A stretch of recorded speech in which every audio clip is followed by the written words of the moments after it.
Hermanos, vamos a continuar con esta serie y verdaderamente que es una serie que está centrada en eso, en lo que nosotros somos, en lo que nosotros hemos venido a hacer.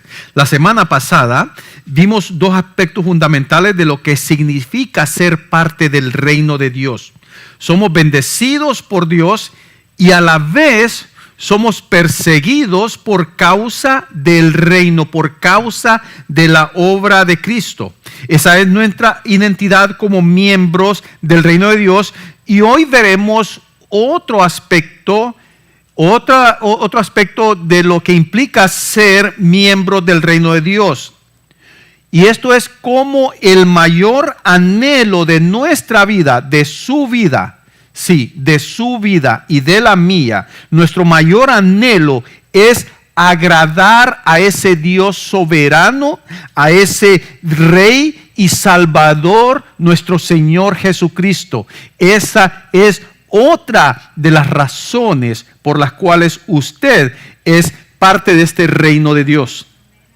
Y al pensar en esto, al pensar en este pasaje que vamos a ver esta mañana, viene a mi mente una experiencia muy singular, muy especial en mi vida. Recuerdo que hace muchos años yo escuchaba así las pláticas que tenía mi mamá con otras personas sobre lo que es la cocina, el cocinar. Yo recuerdo que mi mamá mencionaba siempre esta bendita sal de ajo. La sal de ajo. No, que la sal de ajo es magnífica, que te le da un buen sazón a la comida, bien rico y todo. Y yo decía, no, tiene razón, porque mi mamá cocinaba rico. Me gustaba la comida de ella. Pero después de estar escuchando mencionar la sal de ajo, un día dije, hoy voy a salir de dudas. Voy a probar esa sal. Y entonces voy a la cocina y encuentro el botecito y miro un bote ese transparente, pero lo interesante era que ese bote era pequeñito, transparente, y se miraban los granos de la sal, pero que también la sal era bien cristalina, transparente. Pues agarro el botecito yo y saco, y bien cauteloso yo, saco unos 3, 4 granitos, los pongo en la mano y los pruebo. Miren, ese momento fue tan intenso que verdaderamente nunca me esperé yo ese sabor. Aparte de tener el sabor, sí, al ajo, era un sabor amargo, pero amargo, que me duró el resto del día. Pero una amargura. Fue tanto que el sabor no tenía nada que ver con la sal normal. Nada que ver. Realmente fue una experiencia desagradable para mí. Bueno, tan desagradable que todavía la recuerdo. Esa experiencia, después de muchos años, me llevó a entender un poco más la parábola de la sal que Jesús relató en Mateo capítulo 5.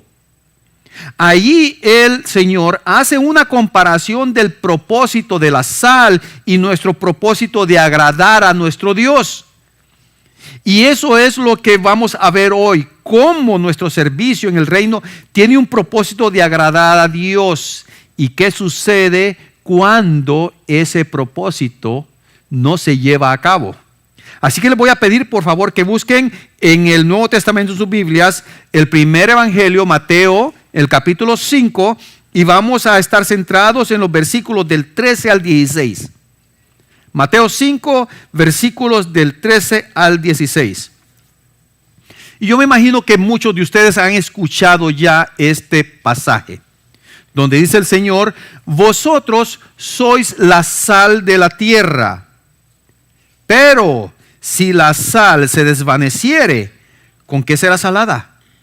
No sirve más para nada, sino para ser echada fuera y hollada por los hombres.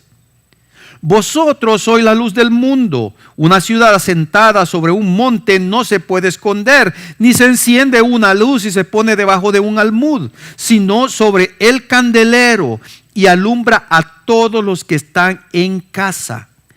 Así alumbre vuestra luz delante de los hombres, para que vean vuestras buenas obras y glorifiquen a vuestro Padre que está en los cielos. Dos parábolas dice el Señor. Vean, los cristianos tendemos a aplicar estas palabras a nuestra identidad como parte de la iglesia. Es lo que primero hacemos. Ok, la iglesia, somos la sal, somos la luz de esta tierra. Sin embargo, necesitamos ver de cerca lo que realmente implican estas metáforas que el Señor usa para todos los discípulos del Señor antes de aplicarlas a nosotros. Vamos a ver lo que implican estas dos metáforas que utiliza el Señor a sus discípulos en ese momento, y después vemos cómo eso trabaja en nosotros. Jesús está dando la interpretación correcta de la ley de Dios a sus discípulos que eran judíos. Personas que conocían muy bien su historia como pueblo escogido de Dios. Ellos conocían bien su historia, lo entendían muy bien eso. Así que cuando Jesús les dice, vosotros sois la sal de la tierra, Él está recordándoles a sus discípulos que eran judíos, que eran israelitas, el pueblo escogido de Dios, cuál era su propósito como ese pueblo escogido de Dios. ¿Y cuál era ese propósito? Recuerden, Israel tenía la misión de dar a conocer el carácter de Dios a todas las naciones alrededor de ellos, a darles a través el carácter de Dios a través de una vida santa, separada y distinta al estándar de todas esas naciones paganas. Esa era la misión de Israel. Y ellos sabían esto. Así que Jesús lo está comparando con la sal, un condimento que es utilizado para pues dar sabor, pero también para preservar y también para sanar. Eso es, en ese tiempo, para eso se utilizaba la sal. No habían refrigeradoras para decir, voy a mantener la carne en el congelador y ya cuando después de un mes que se me ocurra comerme un steak en la mañana con un par de huevos, pues lo saco un día antes, lo dejo que se suavice y ya después en la mañana, vamos, un poco de sal y pimienta, un poco de sal de ajo o algo así y a comerlo. No, en ese tiempo no sucedía eso. ¿Cómo preservaban la carne? Un poco de sal. Un poco de sal. Eso, ellos entendían muy bien eso. Oh, nosotros somos la sal de la tierra, ok, como pueblo de Dios. Muy bien. Pero Jesús declara algo interesante después de que les dice, vosotros sois la sal de la tierra. Pero vean esto, Él dice, pero si la sal se desvaneciere, ¿con qué será salada? Tal vez el Señor se hubiera detenido ahí. Ustedes son sal de la tierra. Amén, gloria a Dios. Perfecto, sí, somos el pueblo escogido de Dios. Pero Él dice esto. ¿Por qué está mencionándolo Jesús? Mire, la Reina Valera del 60 dice, si la sal se desvaneciere, como podría suceder esto. Pero la Biblia de las Américas la traduce de una forma un poquito diferente. Dice, si la sal se ha vuelto insípida. Vea, volvemos a ver aquí un aoristo, un verbo aoristo que dice en una acción en el pasado que ya se ha llevado a cabo, que ya se consumó. Esa sal se ha vuelto insípida, esa sal ya no tiene sabor, esa sal ya no sirve y ha sido echada fuera para ser pisoteada por los hombres. Si esa sal ya se ha vuelto insípida, ¿con qué será salada? Ya no se puede hacer nada por ella. Se tiene que sacar. Y lo que Jesús entonces está implicando aquí es la condición, algo interesante, es la condición de los líderes religiosos de Israel. Ellos no llevaron a cabo su misión de guiar al pueblo para hacer sal entre las naciones, para llevar a cabo su propósito. Por lo tanto, ellos han sido desechados por Dios porque se dedicaron a vivir la buena vida de acuerdo con sus deseos de buscar su propia gloria en vez de agradar al Señor, siendo fieles y haciendo su voluntad. Y eso es exactamente lo que les comunica en este mismo evangelio. Un capítulo anterior les dice Juan el Bautista a todos los fariseos, a todos los líderes religiosos. ¿Qué le dice? Generación de víboras. ¿Quién nos ha enseñado a temer? A hacer frutos dignos de arrepentimiento, les dice. Y Jesús, mira cómo Mateo lo pone y aquí después les dice que el Señor les dice a sus discípulos esto. Ellos se habían dado la vuelta al Señor. Jesús estaba dando la noticia aquí a los discípulos que los líderes religiosos habían sido desechados por Dios. Y por otro lado, Jesús enseña aquí que somos parte, los discípulos del Señor ahora, somos parte del reino con la misión de exaltar el nombre de Dios haciendo su voluntad. Haciendo su voluntad.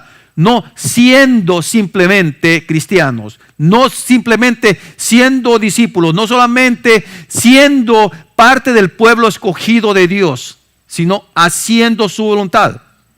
Ponga atención al contexto. Jesús está hablando de nuestra participación en el reino de Dios. Esa misión que Dios le dio a Israel sigue intacta hoy en nosotros, en usted y en mí. No ha cambiado. No ha cambiado. Para nada. Sigue intacta. Y no estoy hablando aquí de la teología de la, ¿cómo es que le dicen esta teología de la, cuando alguien toma el puesto de otro? No estamos hablando de eso, porque no ha sucedido esto. Tanto como los discípulos de Jesús y nosotros los cristianos somos parte ahora. No estamos tomando el lugar de, no, somos parte del pueblo de Dios. Somos parte de ese pueblo. Entonces, nosotros tenemos la misión de exaltar el nombre del Señor. Hemos sido injertados, los gentiles, los que antes no éramos parte del reino, ahora somos injertados en ese reino, el pueblo escogido de Dios, por medio de Cristo Jesús.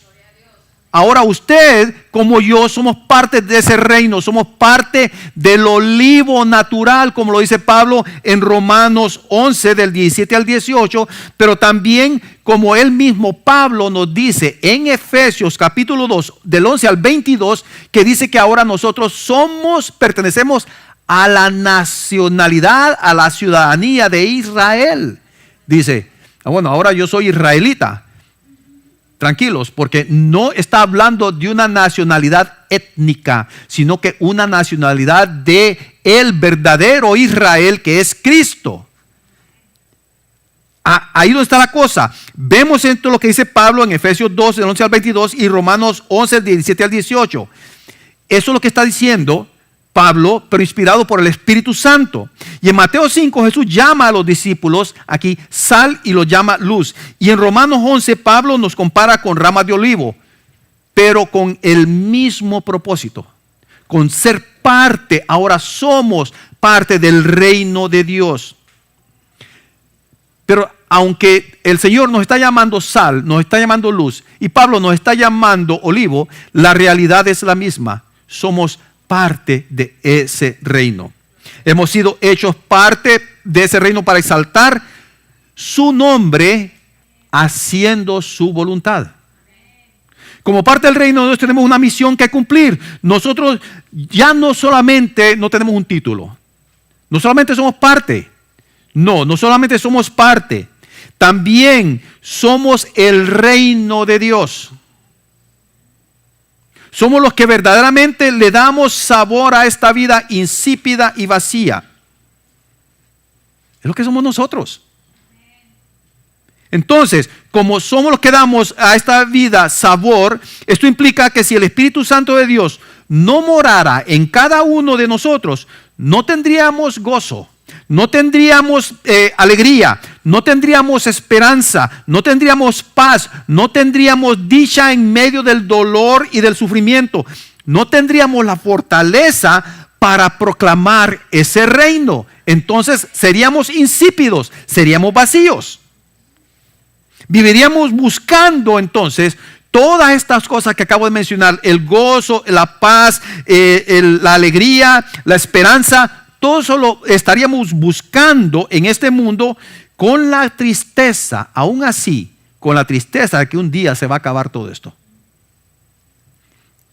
Hace unos días escuché una entrevista que le hicieron a un periodista de una cadena de noticias hispana de mucha influencia en el mundo. Yo me imagino que todos ustedes saben de quién estoy hablando.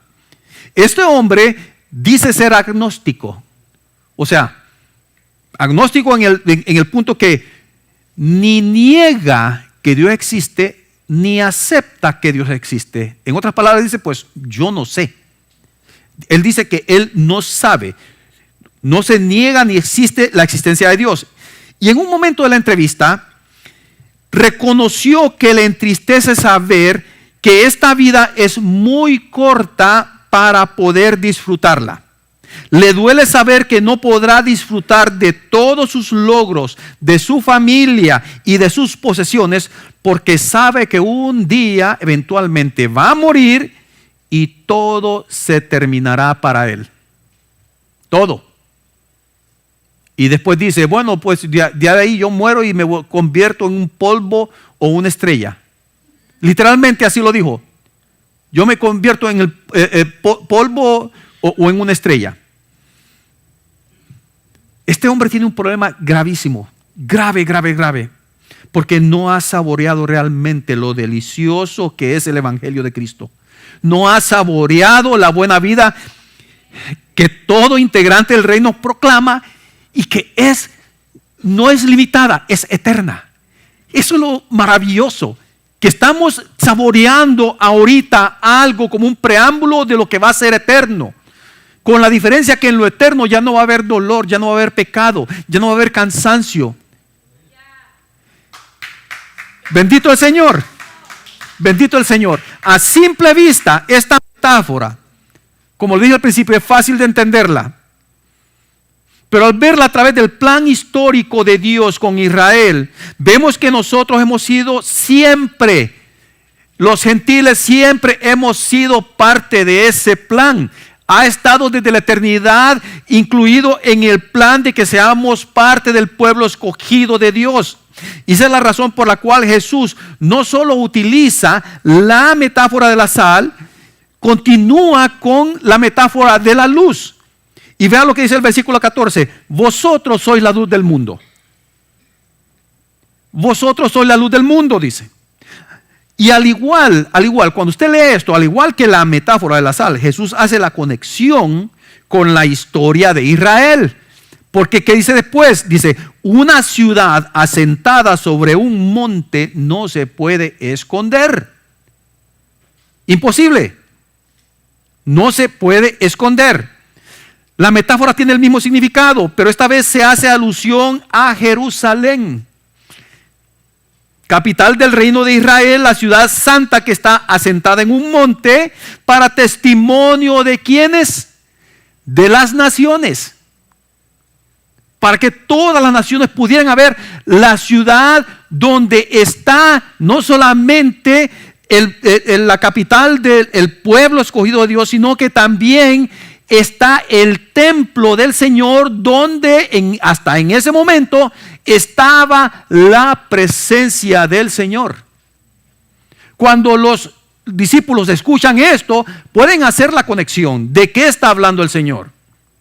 Una ciudad asentada sobre un monte no se puede esconder. Jerusalén no se puede esconder, no se puede ignorar como la capital del reino de este Dios maravilloso. Y ahora, vea esto. Esta vez que se hace alusión a Israel, se está hablando que es un testimonio para las naciones. Es un testimonio para las naciones. Nadie puede negar de que la historia de Dios para salvación es un mito, porque ahí todavía tenemos esa tierra. Todo eso está dando un testimonio para las naciones de que nuestro Dios encarnado es real. Hay una historia ahí maravillosa que no se puede negar. Y ahora también después de esto, el Señor menciona esto que es muy interesante. Vean lo que dice, que habla acerca de que ni una luz, una ciudad sentada sobre un monte no se puede esconder, ni se enciende una luz y se pone debajo de un almud, sino sobre el candelero. No dice un candelero, se dice el candelero, y alumbra a todos los que están en casa. Estamos viendo qué es lo que había en el templo del Señor, qué es lo que mantenía la luz encendida, el candelero, la menorá. Eso era un indicativo de que la presencia de Dios estaba ahí. Y con todo esto Jesús le está indicando a sus discípulos que es imposible ocultar lo que es evidente, lo que es real. Y además Jesús nos está diciendo a nosotros también que es imposible ser parte del reino de Dios y vivir sin hacer su voluntad. Esto es imposible.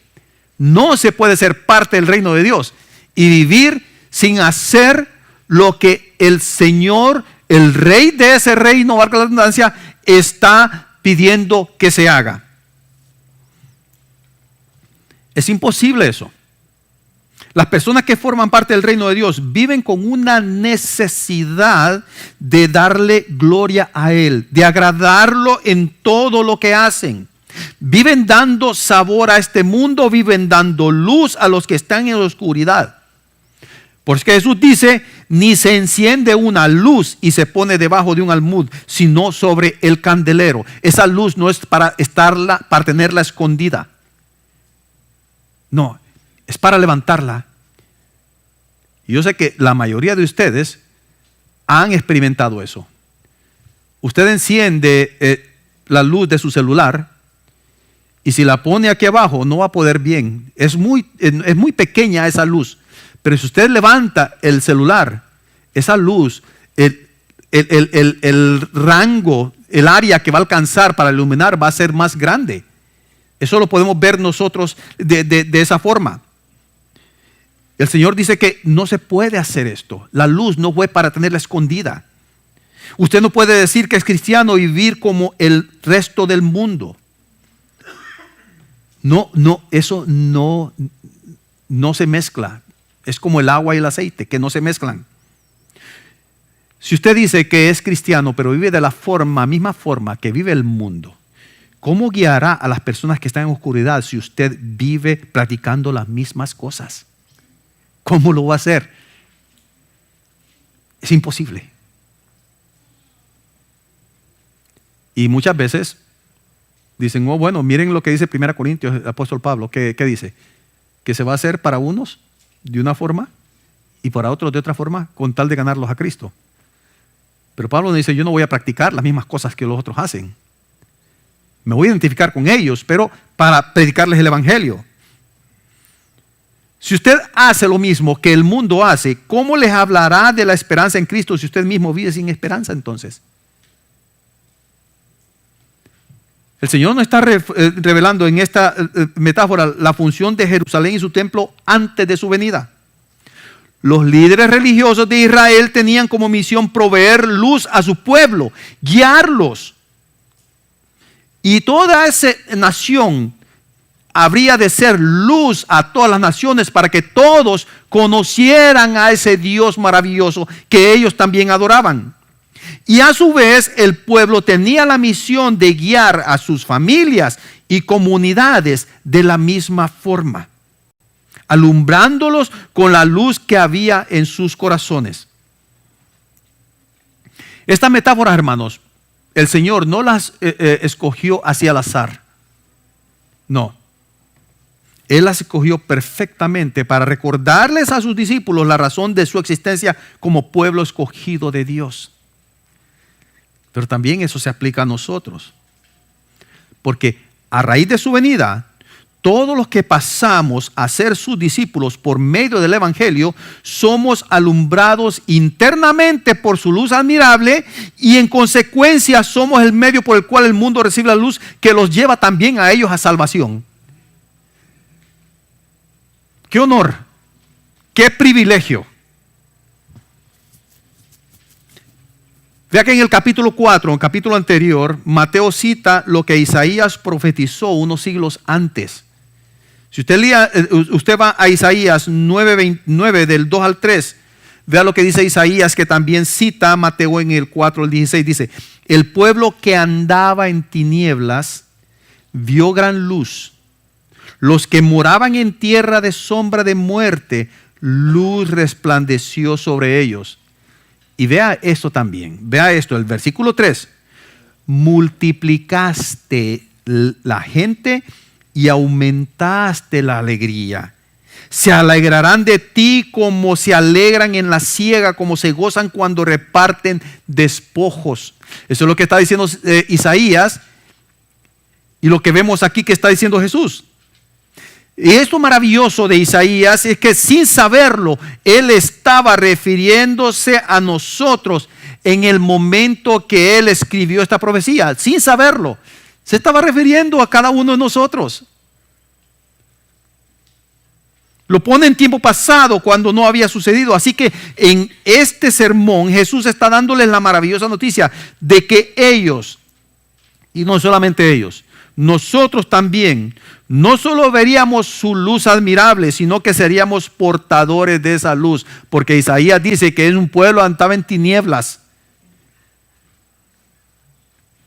Supuestamente este pueblo tenía que ser luz, pero estaba ya en tinieblas. Y si usted es portador del Espíritu Santo de Dios, vivirá haciendo la voluntad del reino de Dios. Y si eso no, eso no debe tomarse como una responsabilidad. No debe tomarse, ¿cómo no? Si es nuestra responsabilidad, claro sí, pero no la tomamos como una responsabilidad. No lo tomamos así. Lo tomamos de una forma diferente. No es algo que trae preocupación a nuestra vida o presión. Al contrario, trae dicha, trae gozo, trae propósito a su vida. Por eso es que Jesús nos dice, así alumbre vuestra luz delante de los hombres para que vean vuestras buenas obras y glorifiquen a vuestro Padre que está en los cielos. Vea cómo dice el Señor, así alumbre. El Señor nos está diciendo que nuestras vidas dan testimonio de quién es nuestro Rey. ¿Quién? Cristo. A través de los años he visto una calcomanía en carros que dice, los cristianos no somos perfectos, somos perdonados. ¿Cuántos de ustedes la han visto? Christians are not perfect, are forgiven. Y cuando la leo, me pongo a analizarla y lo comparo con lo que Jesús nos está diciendo. Esa frase verdaderamente pierde credibilidad porque está incompleta. Está incompleta. Es solamente una excusa para vivir sin propósito en el reino de Dios. Porque el cristiano no solo es perdonado. Usted no ha sido perdonado. Lo mencioné la semana pasada.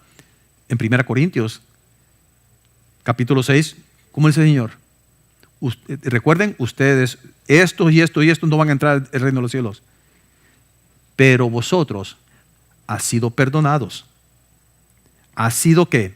Limpiados, santificados. Y no solamente eso, han sido equipados para vivir de forma que las personas vean lo bueno que es Dios al ser ustedes transformados a su imagen. Se fija que no solamente somos perdonados.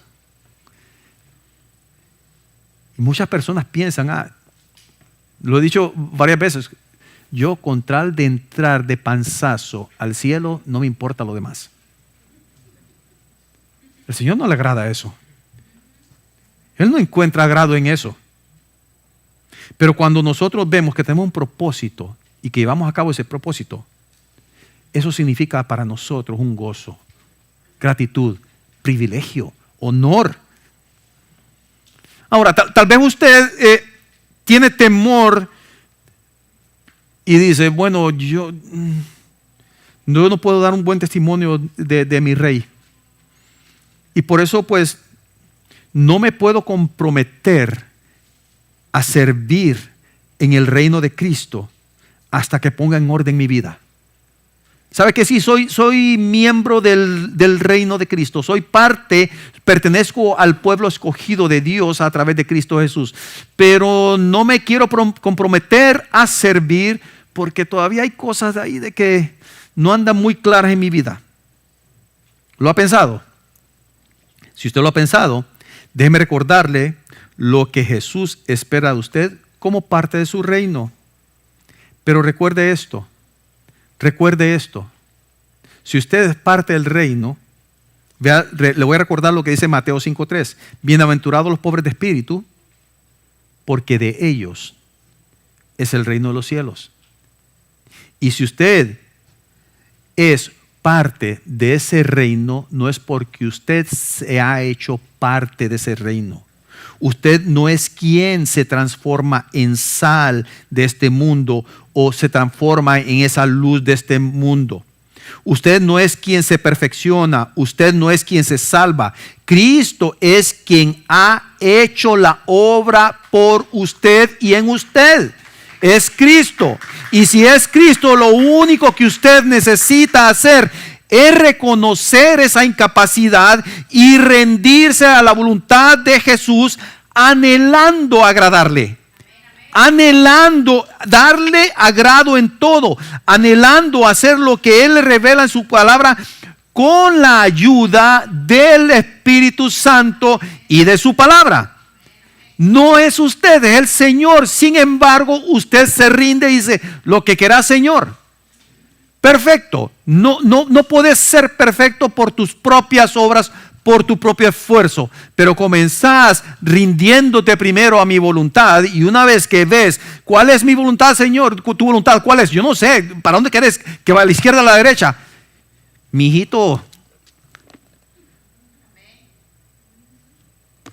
Pero tampoco es que vamos a decir: bueno, Señor, quiero ver tu voluntad. Y Judas se ahorcó. ¿Se acuerdan de ese chiste? Y Judas se ahorcó. No me gusta ese. Vamos a ver. Ve y haz tú lo mismo. No, es sumergirse en la palabra del Señor. Buscar verdaderamente con un corazón humilde, humillado, con un corazón rendido, buscar la voluntad del Señor. Y eso no se puede hacer simplemente con oración, le digo. Se necesita estudiar la palabra del Señor. Se necesita. Entonces, sabemos que el Señor es el que hace la obra, no nosotros. Nosotros no podemos ser aceptados por nuestras obras. Es el Señor que de su propia voluntad, en su soberanía, en su amor, nos toma, nos acepta, nos santifica y nos equipa para que nosotros hagamos su voluntad. Por eso es que el Señor dice: vosotros sois la sal de la tierra, vosotros sois la luz del mundo. Yo los he hecho sal de la tierra, yo los he hecho la luz del mundo. Es Cristo quien está decretando quién es usted en Él. Y esto no es un mandato para que usted lo alcance. No. Es un decreto dado por Él debido a que Él lo hizo posible en la cruz. Y eso se convierte en su anhelo y en mi anhelo. Nuestro máximo anhelo, agradar al Señor por todo lo que Él ha hecho por nosotros. Entonces, cuando vemos nosotros estas dos declaraciones del Señor, no podemos nada más que decirle: gracias, Padre. Y esta es mi vida. Tómala, Padre. Solo vos podés hacerla nueva. Y lo maravilloso es que Él posicionalmente ya nos hizo perfectos. Ya nos hizo limpios, ya nos hizo amados, ya nos limpió con su sangre derramada en la cruz. Y no nos queda otra cosa más en nuestro corazón de anhelar eso, de que su nombre sea conocido en todas las naciones de la tierra, de que todos alrededor nuestro, no solamente por las palabras que decimos, sino por nuestras actitudes, puedan ver quién es nuestro Rey. Se fijan de que cuando el Señor está diciendo eso, tal vez muchos estaban preocupados. No, hombre, ¿qué pasó? Nos estás poniendo toda esta presión en nosotros. Pero ellos no entendían todavía de que Él habría de consumar esa obra por una vez y para siempre en la cruz. Y eso es lo que el Señor ha hecho por usted. Él lo ha hecho una nueva persona. Usted es ahora parte de ese pueblo escogido de Dios. Usted pertenece a ese reino que llegó con nuestro Señor Jesucristo.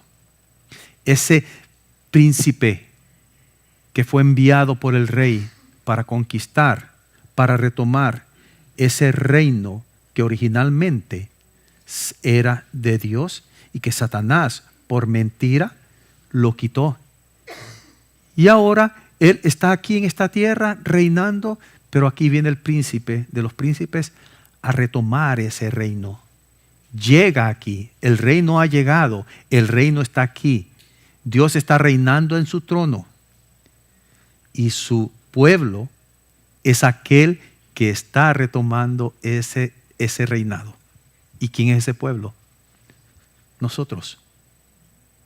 Todos, no estoy hablando de la iglesia, todos, ya sean israelitas, ya sean gentiles, todos en Cristo somos un nuevo pueblo. Y todos llevamos la misma misión, la misma misión. Tenemos un solo rey, es Cristo. Y ese es el que nos guía, es el que nos da todo el poder para seguir avanzando, para ser luz, para ser sal. Su vida da sabor a aquellos que están verdaderamente vacíos. Usted es el vehículo por el cual el Señor lleva salvación a otros. No lo desperdicie. No piense de que, bueno, tengo que hacerlo porque si no el Señor va a sacarme, va a echarme y yo voy a ser pisoteado. No, por eso es que el Señor se aseguró de que nosotros hiciéramos el trabajo. Se aseguró sellándonos con su Espíritu Santo. Amén. Ahora, puede ser que usted diga, yo no tengo seguridad de esto. Yo no sé si en realidad yo no he visto un fruto en mi vida de ser esa sal, de ser esa luz.